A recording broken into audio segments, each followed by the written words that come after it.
Hey, Ben, big fan, even though I really don't agree with you on a lot, but my question is about the Iran deal. Brought notes because I know you care about the facts. I was wondering, I've watched a lot of your videos, and you seem to offer this idea that the Iran deal was this terrible deal, but you really don't offer any real alternative. Do you just want to go back to putting on sanctions on Iran, which really hasn't worked for the last 4 years, and they've continued to be aggressive in the Middle East? Even the way we agreed to a nuclear deal is we decided that the best way to switch our competition with Iran was from neutralizing them from gaining nukes to moving to more conventional fields in Syria, in Lebanon, and whatnot. And the deal seems pretty good. Iran can't get nukes for 10 years. Okay, so I'll explain why I oppose the Iran nuclear deal and all of the flaws with it, but we only have a certain amount of time. So I warn you, because I could go for a couple of hours on this. The Iran nuclear deal was pressed under false auspices by the Obama administration, which openly lied. Ben Rhodes has admitted this. He says that they basically lied to the press by saying that there was a moderate regime that had taken power with Hassan Rouhani in Iran, and this offered us a new gateway, a new pathway to negotiation. That was an absolute lie. Hassan Rouhani is still run by the Ayatollahs, and Iran has not moderated in any way. In fact, they have exacerbated their support for terrorism now with American dollars to Hezbollah, Hamas, to groups in Lebanon as well, to Hezbollah basically is now essentially running Lebanon, but also in Syria and in Iraq. Iran has done this with the Houthis in Yemen. Iran is the world's leading global sponsor of terrorism. And the Obama administration lied and said that they were moderate. This is not true, or that they were moderatable or moderating, which is also not true. And to that end, Obama basically allowed Iranians to get slaughtered in the streets in 2009 with virtually no protest, because he wasn't willing to strengthen sanctions in any serious way against Iran.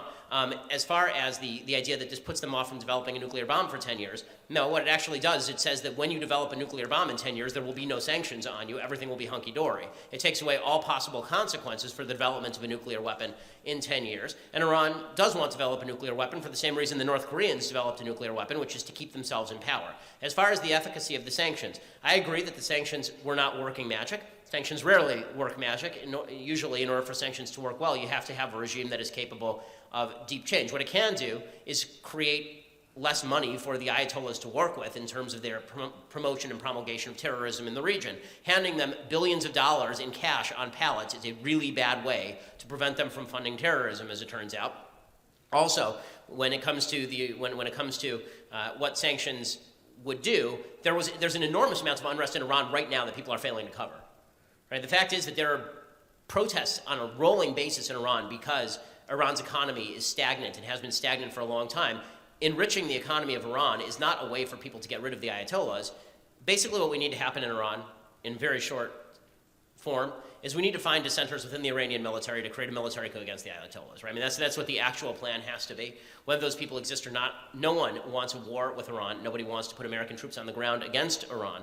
But the idea of emboldening Iran, or that we're going to open them up, is just insane. Not only is it insane, it's counterproductive because it gives them more weaponry with more money and no consequences for their continued support of terrorism, as even John Kerry acknowledges.